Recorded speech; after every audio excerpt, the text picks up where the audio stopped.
আপনার কাছে মনে হয় না এই উস্কানি আওয়ামী লীগের সভাপতি সাধারণ সম্পাদক দিয়েছে? আপনার মনে হয় না? না, এটা মোটেও মানে এই উস্কানি দিয়েছে। আপনি দেখেন জাসির চৌধুরী, আমার কেসটা দেখেন, আপনি অ্যাটর্নি জেনারেলকে বলছেন যে কোটা বাতিল করো, অ্যাটর্নি জেনারেলকে বলছেন, আর মুখে বলছেন রাজাকারের বাচ্চা, আপনি মুখে বলছেন রাজাকারের নাতিপুতি, আপনি মুখে বলছেন কোটা। যারা নিজেরাই বলে তুমি কে আমি কে, রাজাকার তারা তো নিজেরাই বলছে আমরা রাজাকার। হ্যাঁ, না, কারণ প্রধানমন্ত্রী বলেছেন, প্রধানমন্ত্রী বক্তব্য তো শিরোধার্য, প্রধানমন্ত্রী বক্তব্য তো শিরোধার্য, প্রধানমন্ত্রী বক্তব্য তো শিরোধার্য। একটা তারিখে দিয়ে শুরু হয়, জাস্টিস হিসেবে আপনি আমাকে শিখিয়েছেন, দিনের পর দিন আপনার ঘরে আমি গিয়েছি, আপনি শিখিয়েছেন দেখতে হবে রুট কজ, দেখতে হবে রুট কজ। আমি বলছি যারা আপনি শিখিয়েছেন জাসির চৌধুরী, যারা এই পরিস্থিতি সৃষ্টি করেছে তারাই এই জন্য দায়ী। পরিস্থিতি সরকার সৃষ্টি করেছে শিবির, এই যে শিবির জামাত, এটা তো বাস্তবতা। এই শিবির জামাত বাংলাদেশের রাজনীতিতে কি ভূমিকা পালন করছে সেটিকে আমাদের জানা নেই। শিবির জামাতের এত শক্তি আছে, আওয়ামী লীগ 4টা ইলেকশন করলো পর পর, শিবির জামাতের এত শক্তি আছে, অবশ্যই 4টা ইলেকশন করলো। শিবির জামাতের শক্তি, তারা বিদেশ থেকে পয়সা পাচ্ছে প্রমাণিত, তারা বিদেশ থেকে নির্দেশনা পাচ্ছে প্রমাণিত, যে পয়সাগুলো দেশ থেকে চলে যাচ্ছে সেগুলো শিবিরের দিয়ে আসছে না।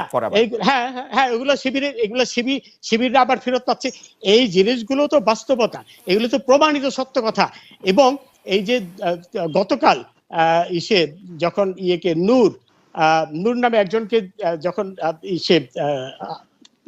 ম্যাজিস্ট্রেট কোর্টে প্রডিউস করা হলো, তখন সেইখানে যে ইটা ছিল, ফরওয়ার্ডিং ছিল, সেই ফরওয়ার্ডিং এ বলা হয়েছে যে নূরের সাথে এই কোটা আন্দোলনের নেতৃত্ব দিচ্ছে এমন দুজন ছাত্রের কথা হয়েছে, এটি তারা পেয়েছে সেই কথা। এবং তারেক জিয়া যে নির্দেশনা দিচ্ছে থেকে লন্ডনে বসে, সেই প্রমাণও তাদের কাছে আছে, সেগুলো প্রমাণ পেয়েছে। সুতরাং এবং শিবির জামাত আমরা উপেক্ষা করে যাব এটা তো কোনো কথাই হতে পারে না। শিবির জামাত আমাদের দেশে ধ্বংসাত্মক রাজনীতি করছে। 1971-এ তারা ধ্বংসাত্মক রাজনীতি করেছিল। না, এটা তো একটা আওয়ামী লীগের রাজনৈতিক বয়ান আপনিও দিচ্ছেন স্যার। আমি একটু আওয়ামী লীগের রাজনৈতিক বয়ান নয় খালেদ, এটা সকলে, এটা হলো বাস্তবতা। অবশ্যই মানে এটা এটি অস্বীকার করা মানে হলো, এটা অস্বীকার করা না, এটি বলা মানে হচ্ছে যে ঝামেলাটা হয়েছে তার থেকে পাশ কাটানো। স্যার আমি একটু আপনার আরেকটা দৃষ্টি, মোটেও না।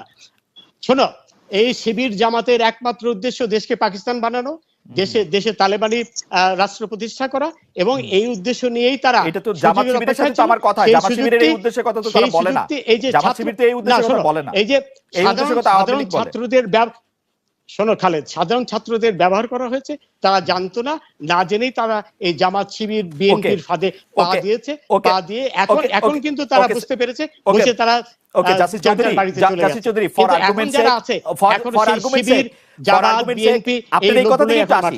আর্গুমেন্টস আমি একটু এই কথায় আসি। পুলিশ যখন বেগম রোকেয়া বিশ্ববিদ্যালয়ে আবু সাইদকে গুলি করে, তখন পুলিশ জানতো যে আবু সাইদ হচ্ছে জামাত শিবিরের লোক, আন্দোলনকারী না, তাই না? না, সেটা আমি কি করে বলবো, আমার কাছে সেই ইনফরমেশন নেই। এখন কথা হলো যে তাহলে আপনি মনে করেন যে পুলিশের ওই গুলি করাটা ঠিক ছিল? পুলিশের ওই গুলি করাটা ঠিক ছিল? না, আমি যেহেতু শোনো, সরকার একটি তদন্ত কমিশন করেছে, এবং তদন্ত কমিশনটা কিন্তু সরকারি কর্মকর্তাদের দিয়ে নয়, তদন্ত কমিশন করা হয়েছে একজন হাইকোর্টের একজন মাননীয় বিচারপতির নেতৃত্বে। সেখানে সবকিছু ভেসে আসবে, সেখানে তো আমরা সবই দেখতে পাবো। উনি তো তদন্ত করবেন না, উনি সরকারি লোকই ওনাকে তদন্ত করতে সাহায্য করছেন, এবং আপনিও খুব ভালো করে জানেন যে মানে এই জুডিশিয়াল কমিশন কিভাবে গঠিত হয়, কিভাবে তারা কাজ করতে পারে।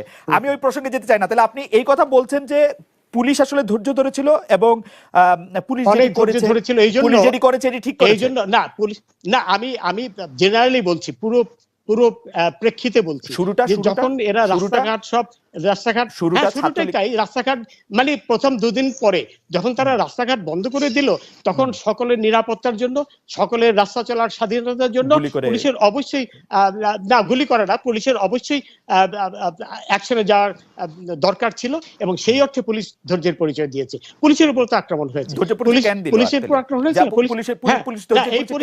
এবং এই জন্য দায়ী তাদেরই ক্ষমা চাইতে হবে যারা এই পরিস্থিতি সৃষ্টি করেছে, এবং এই পরিস্থিতি উস্কানি দিয়েছে, যারা এটাতে উস্কানি দিয়েছে, তাই না? হ্যাঁ, যারা উস্কানি দিয়েছে, আপনার কাছে মনে হয় না এই উস্কানি আওয়ামী লীগের সভাপতি, আওয়ামী লীগের সভাপতি, সাধারণ সম্পাদক দিয়েছে? আপনার মনে হয় না? না, এটা মোটেও মানে এই উস্কানি আপনি দিয়েছে, দেখেন, আপনি দেখেন জাসির চৌধুরী, আমার কেসটা দেখেন, আপনি অ্যাটর্নি জেনারেলকে বলছেন যে কোটা বাতিল করো, কোটা বাতিল করো, অ্যাটর্নি জেনারেলকে বলছেন, আর মুখে বলছেন রাজাকারের বাচ্চা, আপনি মুখে বলছেন রাজাকারের নাতিপুতি, আপনি মুখে বলছেন কোটা দরকার। যারা নিজেরাই বলে তুমি কে আমি কে, রাজাকার রাজাকার, তারা তো নিজেরাই বলছে আমরা রাজাকার। হ্যাঁ, না, কারণ প্রধানমন্ত্রী বলেছেন, প্রধানমন্ত্রী বক্তব্য তো শিরোধার্য, প্রধানমন্ত্রী বক্তব্য তো শিরোধার্য, প্রধানমন্ত্রী বক্তব্য তো শিরোধার্য। না, আরো বলেছে যে ইসে বাংলাদেশের মাটি রাজাকারের ঘাঁটি, এই কথাগুলো যারা বলেছে তারা তো সশিক্ষিত। হ্যাঁ, বলেছে, এটা একটা স্লোগান ছিল।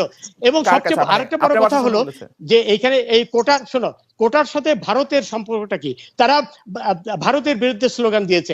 সবকিছু মিলে এটি অত্যন্ত পরিষ্কার যে এটি মোটেও কোটার বিষয় কোনো বিষয় ছিল না।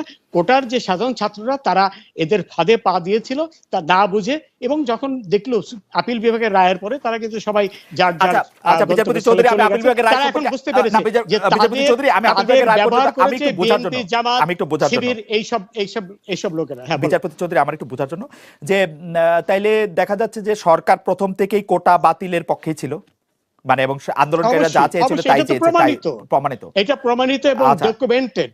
তারপর ডকুমেন্ট তাই বলছে। ওবায়দুল কাদের, আওয়ামী লীগের সাধারণ সম্পাদক, আওয়ামী লীগের সভাপতি, প্রধানমন্ত্রী শেখ হাসিনা এবং আইনমন্ত্রী যা কিছু বলেছিলেন, তাদের বক্তব্য না, খালেদ শোনো, তারা কিন্তু কেউ বলেনি যে কোটার পক্ষে। সবচেয়ে বড় কথা, অ্যাপিলেট ডিভিশনে কি ডকুমেন্ট গেল সেটাই তো আমরা দেখব। এবং তারা কিন্তু ওবায়দুল কাদের সাহেব বলেনি, আপনি কিন্তু একটা ছোট জিনিস ওভারলুক করছেন মাই লর্ড। আপনি কি দেখছেন যে অ্যাপিলেট ডিভিশনের কাছে যে কাগজটা গেছে, সেই কাগজটা গেছে আন্দোলনের চতুর্থ দিনের মাথায়, অন্তত 25 জন মানুষ মারা যাওয়ার পরে অ্যাপিলেট ডিভিশন সেই কাগজ তৈরি করা হয়েছে। না, শোনো, আপনাকে ডেটটা বলেন, আমি মিলায়ে দেখি, আপনি ডেটটা বলেন।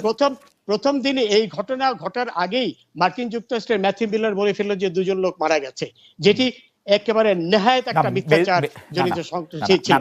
আপনি আমাকে একটু টাইমলাইনটা বলবেন, সরকার কবে এই কেভিয়েটটা তৈরি করছিল অ্যাপিলেট ডিভিশনে দেওয়ার জন্য যে আমরা কোটা চাই না? এই কেভিয়েট তৈরি, শোনো, এই কেভিয়েট তৈরি করেছে সেই হাইকোর্টের রায় হওয়ার সাথে সাথে, 4 জুন, এই মুহূর্তে আমাকে দেখতে হবে। হ্যাঁ, সাথে হাইকোর্টের রায় হওয়ার সাথেই তারা কেভিয়েট দিয়েছিল। হ্যাঁ, সুতরাং এই প্রথম দিন এবং সেদিনই কিন্তু অ্যাটর্নি জেনারেল বলেছে। জাসির চৌধুরী, আমি আদালতের রায় নিয়ে আসবো। অ্যাপিলেট ডিভিশনে গেছে। জাসির চৌধুরী, আমি আদালতের রায় নিয়ে অন্য কেউ এসে